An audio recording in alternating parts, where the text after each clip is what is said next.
Welcome back sa ating channel. Naging mainit nga na usapin di umano sa mundo ng social media. Nagsalita na nga si Basti Duterte at talagang lahat nga ng mga men in uniform ay talagang binalaan nga dahil matatandaan natin mga kaibigan na talagang itinilaga nga ni Mayor Basti Duterte ang war on drugs. Ngunit kontra ang mga men in uniform dito, ibang mga kasundaluhan at mga army dahil sangkot di umano sila sa pulburon at pinoprotektahan nga ni Kuting ng Norte. Ngunit ayon nga sa naging interview ni Basti Duterte ay talagang matapang pa rin ito na talagang pinaglalaban at ipagtutuloy ang kanyang ginagawa laban sa war on drugs na ito. Matatandaan natin mga kaibigan na nunumbalik nga ang mga kriminal at mga karumal-dumal na gawain dito sa bansang Pilipinas sa pamumuno nga ni Kuting ng Norte at napatunayan na sobrang hina nga na leader na ito. Kaya naman banat ng maraming netizen na bumaba na lang ito sa pwesto dahil hindi siya karapat-dapat na mamuno sa bansang Pilipinas dahil isang dakilang sunod-sunuran lamang ito sa kanyang asawa. Mas masahol pangaraw itong si Kuting ng Norte sa mga Aquino at sa hayop na talagang ini-small talaga ang taong bayan sa bansang Pilipinas na ito dahil pangungulimbat na lamang ng kaban ang kanyang ginagawa at hindi na ginagawa ang kanyang tungkulin na paasensohin ang bansang Pilipinas. While mga kaibigan, para nga sa karagdagang impormasyon, panoorin nga natin ang buong video. At kung bago ka pa lamang sa aking channel, huwag kalimutan i-click ang subscribe button at notification bell para lagi kang updated sa ating mga bagong video. At para sa sulit viewers natin dyan, maraming salamat sa walang sawang pagsuporta. Yes, may mga bakit yung war on drugs, doon pa sila nag-react? Na pwede naman na, these are people that are selling drugs, sinisira yung mga community, and yet, dyan pa sila mag-react. If ever na totoo talaga na namatay yung mga yon dahil sa declaration ko, I mean, just find it so stupid. Mayor, hindi po ba kayo medyo napanghihinaan ng loob or nawawalan ng gana dahil kung sino pa katulad ninyo yung talagang lumalaban at matapang na lumaban sa droga, parang ito pa yung ginigipit or kinokontra. Marami pang hindi sang-ayon na galing sa matataas na posisyon. Na wala akong pakialam sa kanila, sa totoo lang. Bahala sila. Ano yung approach nila sa ganong klaseng, yung pronouncement. Wala na akong pakialam. Bahala sila. Di ba tingin nila pangit yun, mali yun, wala akong pakialam. Nabanggit niyo po kanina, Mayor, yung pong patungkol dyan sa media na mayroong mga nadidisgrasya din ng mga kapulisan pero hindi binabalita ng media. Pero kapag kasiraan ninyo, ibinabalita nila. Ayan. So ano po ang inyong masasabi tungkol doon? Sa tingin niyo po ba ang ating traditional na media ay namimili na ng kanilang ibinabalita? Hindi ko naman sinasabi talaga na gano'n. Sana lang pag may nagawang okay yung mga pulis natin, kinalimutan nila, binigay na nga yung ni-risk yung buhay nung isa Tinamaan sa abdomen, pero nabuhay. Pero pag intriga, bilis masyado. Pero wala naman. I'm not saying that they've become partisan sila. Maybe, but I really do not care. Kasi kung ako, politiko man ako, so ganun talaga yung politika. May mga talaga nagtatrabaho lang. Yung mga police lang yan Siyempre, kailangan niya magresponde. Sana naman bigla nila, i-honor naman nila. That's all that I'm asking. Na para makita rin ng mga, to encourage, the people na, uy, may nagbabantay pala sa amin, ganun, may nagtatrabaho pala. O encourage them na mga sumunod. Gusto magpulis, gawin yung tama. Ganun. So since January po na may 28, kasi lumalabas, pinapakita nila yung mga namatay na 28 pero 400 plus. Yung inyong buhay naman na nasampahan ng kaso at naikulong. Yung datos din po ng mga kapulisan natin na nadidisgrasya dito sa mga operations na ito, meron po ba kayong numero kung ilan din po yung ating mga pulis na nasaktan or nadisgrasya? Wala naman. Isa lang yun. Pero yung sinabi mo na nandyan naman yung data na nahuhuli namin, yun na nga eh. Nag-overreact sila dyan sa yung sinabi ko yung war on drugs. Overreact sila. Kita nyo. Nakita nyo. Paano sila mag-react sa ganun? Na supposedly, kung may problema talaga,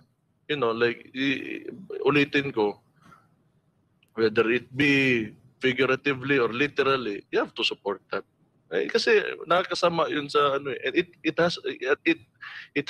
serves its purpose. It deters people from selling or going into that activity. Actually, Mayor, marami ho ang live ngayon na nanonood sa atin. Umabot na po tayo ng 8,500 po.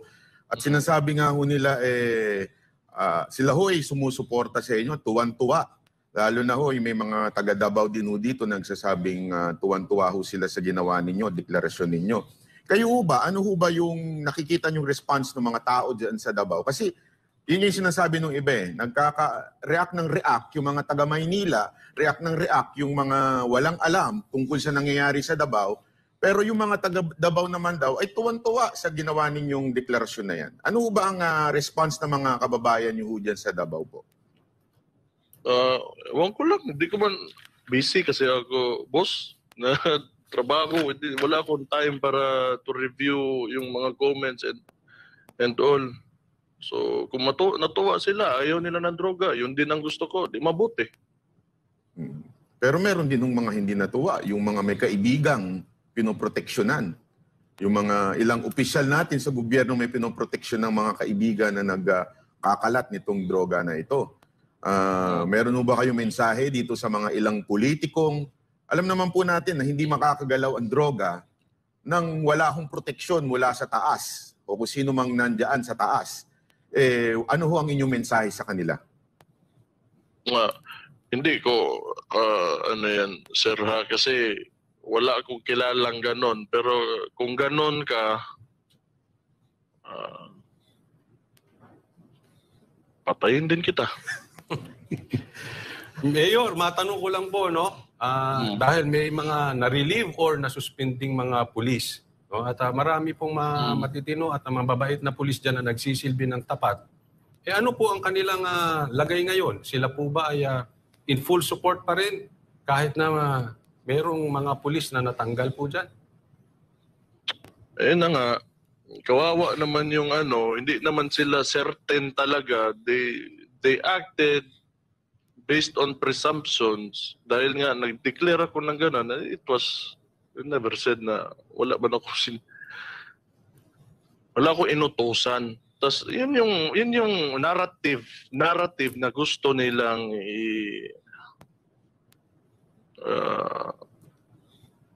wala, I'll just take this opportunity to commend those policemen and women na nagtatrabaho ng maayos. Dapat wala, kawawa naman. Kawawa man naman masyado. Trabaho lang yun. Hindi po ba premature yung ginawang desisyon para sa kanila? Dumaan po ba to sa tamang proseso? O nga pala, saludo sa inyo mga pulis na talagang nagsisilbi dyan sa Davao. I do not know. Sila naman yung DILG and whoever. They're in control. It's a national agency. The PNP is under the DILG. So, kanila yun. But the way I see it, their reaction is over. They overreacted. They overreacted. Yun yung nakakatawa. And Mayor, alam naman po natin, di ba, pag ang isang tao nag-overreact, hindi kaya ito mga praning. Baka kaya lang nagre-react yan. Siyempre, pag praning ka, magre-react ka talaga. Kasi, sandali, gagalit na sa droga to, gumagamit ako. Talaga magre-react ako, di ba? hindi ko alam. Hindi ko alam kung ano talaga yung gusto nila.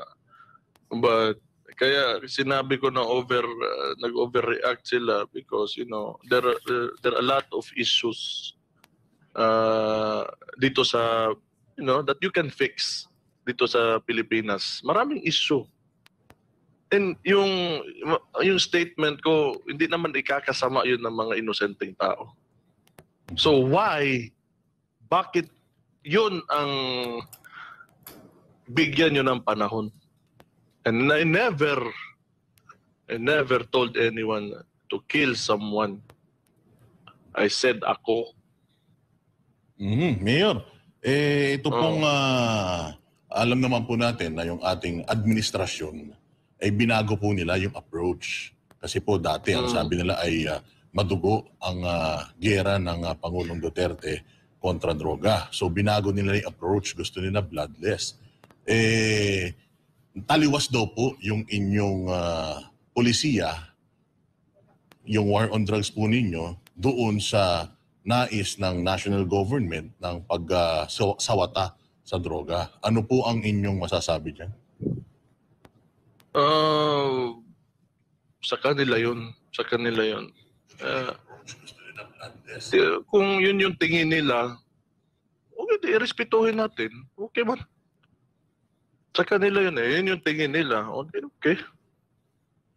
Ayaw nyo ng mga Mayor, meron bang direktiba ang DILG sa inyo considering na kayo po ay under ng DILG? Meron po bang panuntunan ng DILG? Sinabihan po ba nila ang lokal ng Davao na ganito dapat ang ating approach? Wala naman po ba? Well, usually, pag may campaign talaga yung national agency, lalo na sa mga ganito kalalaking city, makikipagkita and they would ask support from the LGU. Wala naman, so far, wala naman ganun. Ngayon na nga, nagulat ako, may programa pala. Mayor, marami pong nagbibigay ng komentaryo patungkol dito sa drug test. No? At kung sakali po bang magkakaroon ng batas patungkol sa drug test sa lahat ng mga opisyales ng gobyerno, kayo po ba ay susuporta dito? Sakto yan. Dapat lang yan. Dapat yan. Kailangan yan. Maraming matutuwa dyan kasi yan ang talagang sinisigaw maging magkaroon na ng batas patungkol dito. Sa tingin nyo po ba, Mayor, may pag-asa po ba tayong mangyari yan? Depende yan sa legislatura natin. Pero maganda yun. Para alam ng lahat na yung mga nakaupo dyan, they're serious about, pero sa totoo lang, personal na buhay nila, wala tayong pakialam dyan, pero mas gusto ko lang na ganun. Kasi, pag influence or sabog yung tao, wala yan. Kayo po ba, Mayor, kung sakasakali, dahil wala naman pong batas, magboboluntaryo, magpa-drug test po dyan sa inyo para maging halimbawa sa lahat ng opisyal? Wala namang problema yun. Wala namang problema. Pero mas gusto ko na may isasama ako. Naku po, patay tayo. Parang kilala ko sino isasama ninyo. Matindi ho yan. Pero maganda. Mayor, ito, kasi nagtatanong, di ba, dahil sa nangyari dun sa mga pulis, magbibigay ho ba kayo ng suporta dun sa mga pulis na natanggal dahil ho dyan sa paggawa ng kanilang duty? Tutulungan niyo ho ba sila bilang mayor ng Davao? Malamang. Baka walang sweldo yan. Bigas. Abogado. Dilata. Abogado. Natural man yan. Basta yung mga tao na maayos naman, hindi yung kalokohan.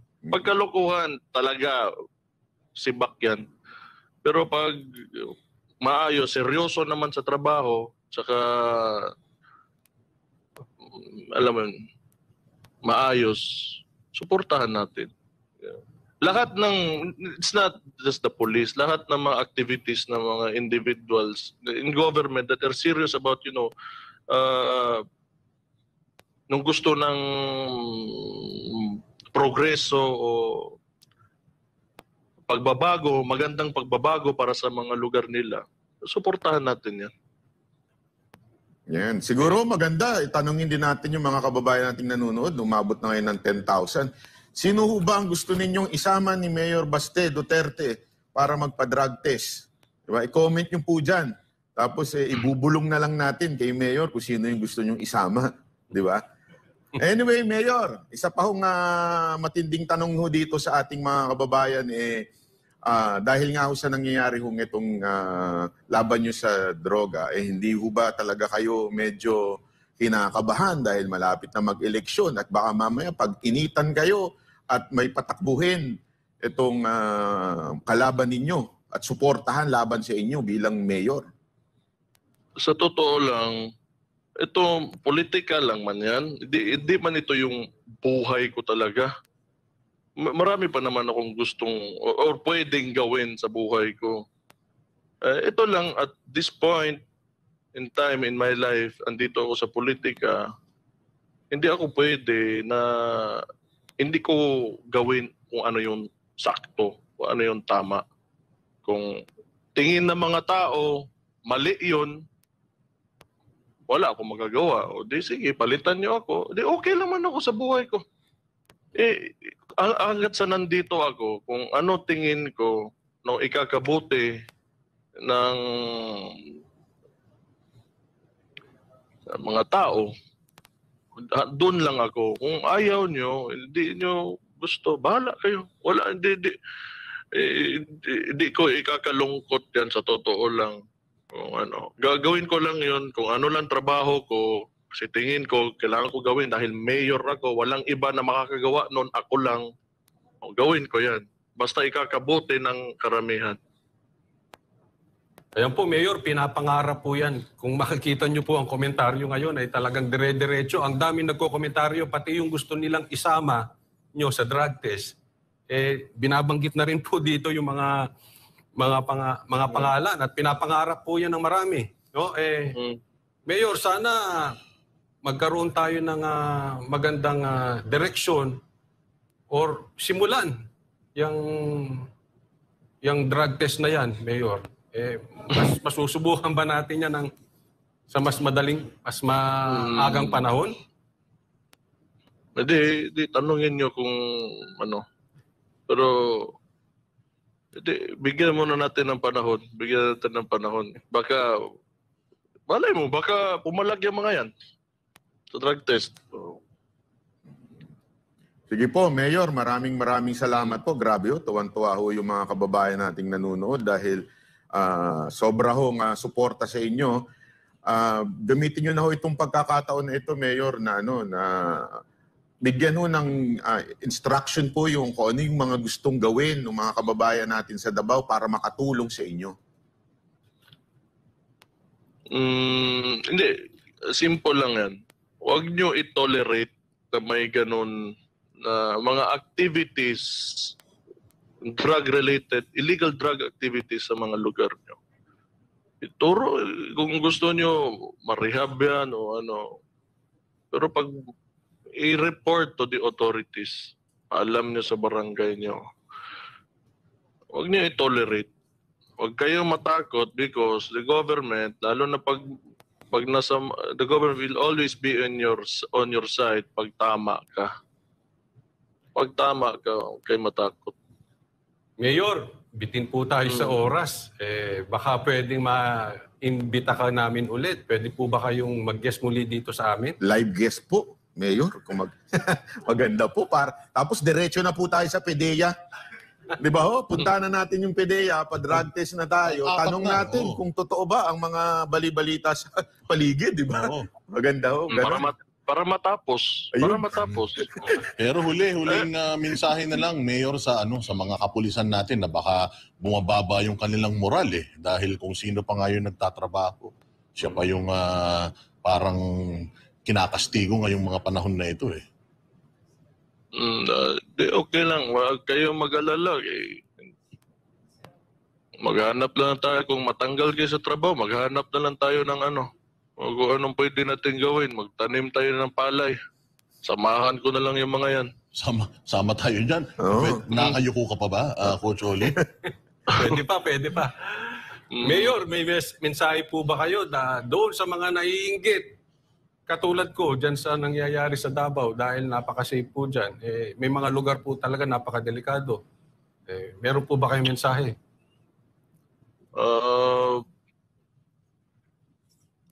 Alam nyo, nasa kasi yan, sa kagustuhan lang din talaga ng mismong lugar at yung mga tao niya. Kasi yung elected official mo, yun yung, kung ano yung plataforma, yun yung supposedly na magiging policy ng lugar nyo. Well, hanapin nyo yung sino yung tao na magbibigay ng ang gusto nyong mangyari talaga sa lugar nyo. You have to work on it. Pero it's a long shot, but kailangan assertive kayo sa gusto nyo. Lalo na pag okay naman. Para sa lahat. Hindi yung parang pang sarili. Para sa lahat. Kung gusto nyo maging maayos yung lugar nyo, wag nyo, you do not lose hope. Huwag kayo mawawalan ng pag-asa. Kailangan maniniwala lang kayo lagi na may magandang kinabukasan lagi para sa lugar nyo at sa buong Pilipinas. Ganun lang yan. Huwag kayo mawawalan talaga ng pag-asa. Every day, pagising nyo, paglabas nyo ng bahay, be optimistic kung anong pwedeng ikakaganda ng bansa natin at ng mga lugar nyo. With all the records po ng mga Duterte patungkol sa seryoso sila sa pagsugpo ng droga, ay hindi pa sila natakot at lumayas dyan? I do not know if related ba yun sa declaration ko yung pagkamatay nila. I don't know, baka walang ang yun, because I will ulitin ko nga, wala naman ako inutusan sa declaration ko. Pero Mayor, ano po ba ang end goal nyo dito sa inyong war on drugs? Ano po ba ang inyong nakikita after nitong declaration nyo? Simple lang naman, decrease yung mga bangag, mga barangay, yung mga nakausap kong mga kapitan, marinig ko sa kanila na okay na yung wala na silang supply. Nakukuha yung mga community, yung mga tao. Parang galit na galit po kayo sa mga banganga, Mayor. Mukhang talagang mainit ang dugo ninyo dito. Ano po ba sa tingin ninyo ito, alam ko po na nakafocus po kayo sa Davao, pero may nakikita ho ba kayong malaki ng problema tungkol ho dito sa droga sa Pilipinas pagkatapos ng inyong ama? May nakita ho ba kayong parang pag-angat talaga ng droga?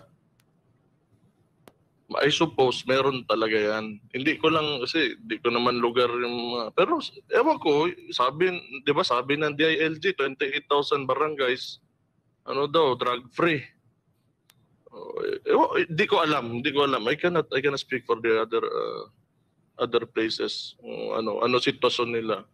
Basta dito lang, nung sinabi ng mga kapitan ko sa mga highly populated ko na mga barangays na nandyan yan, hindi pwede. Pwede.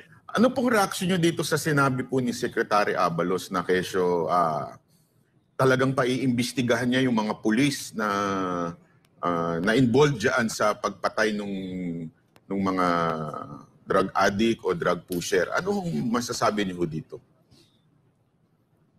di bahala siya. Nag-imbestiga lang siya.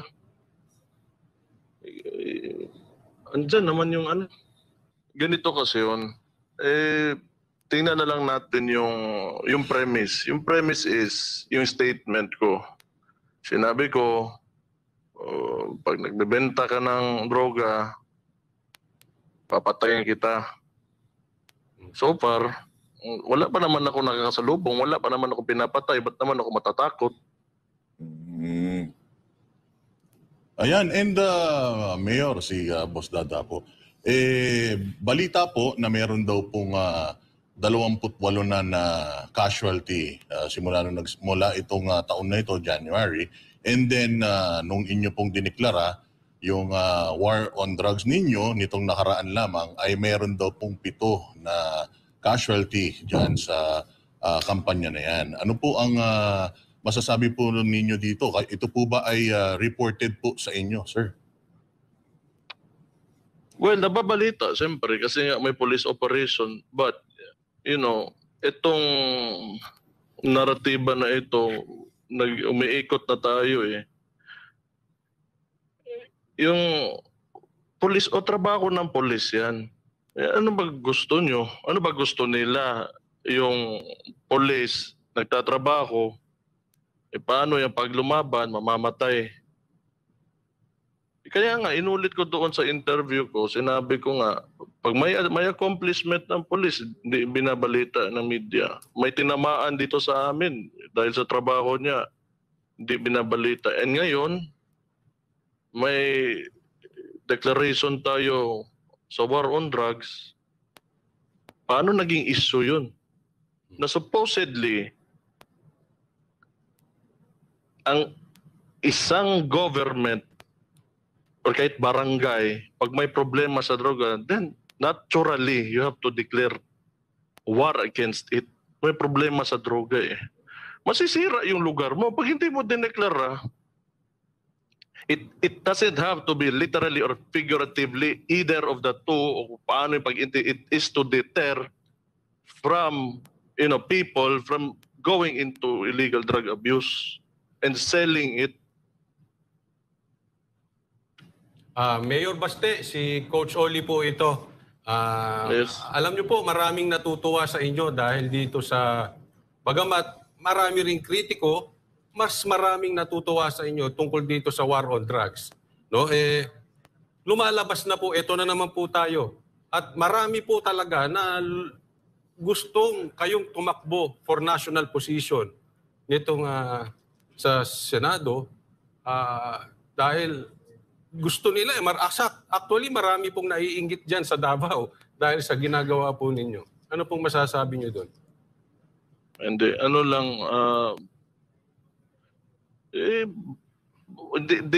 ayaw ko. Nananahimik lang ako dito sa Davao, okay na ako. Mayor ako dito, kahit vice o kahit konsehal, okay lang. Davao lang ako kasi nandito yung bahay ko, dito yung pamilya ko. Mahirap yan. Kasi baka sinasabi nila, mga mayor, baka ang kanilang sinasabi, nagpapasikat lang yan, may planong tumakbo yan sa Senado. Ano pong masasabi niyo dyan? Hindi makikita naman nila yan kasi ngayong dadating na eleksyon, di man talaga ako magtakbo kahit anong gawin, kahit anong sabihin ng mga tao. Hindi talaga ako tatakbo. Hindi yan sa ganon. Yun na nga, hindi naman ako si Raulo na magde-declare pasikat lang. Hindi yan. May problema talaga. I went down to the barangays, kinausap ko yung mga kapitan and they are very disappointed sa mga nangyayari ngayon dahil sa increasing na na drug use. Wala naman to. Kaya dineklara ko because that is to deter. Kailangan mong gawin yan. Di ba? It's a serious matter eh. It's a serious matter. Kasi ito mga drug lord, pera yun eh. Kahit tingin nyo kung kakausapin nyo yan, tumigil ka dyan, mabait ka dyan, di yan maniniwala sa inyo. Ano akala nila? Kausapin mo, magbago ka na, gano'n. Wala yan. Di yan. It will not work. We have to be, realistic about our situation when it comes to fighting drugs in this country. Mayor, sundan ko lang yung kaninang tanong ko po. Hindi ho ba kayo natatakot na baka mamaya ito na namang mga katulad nila Ontiveros at saka itong mga komunistang nasa Congress, ipapush na isama kayo dyan sa ICC na naman na yan? Kasi alam naman O po di, natin yan, di ba?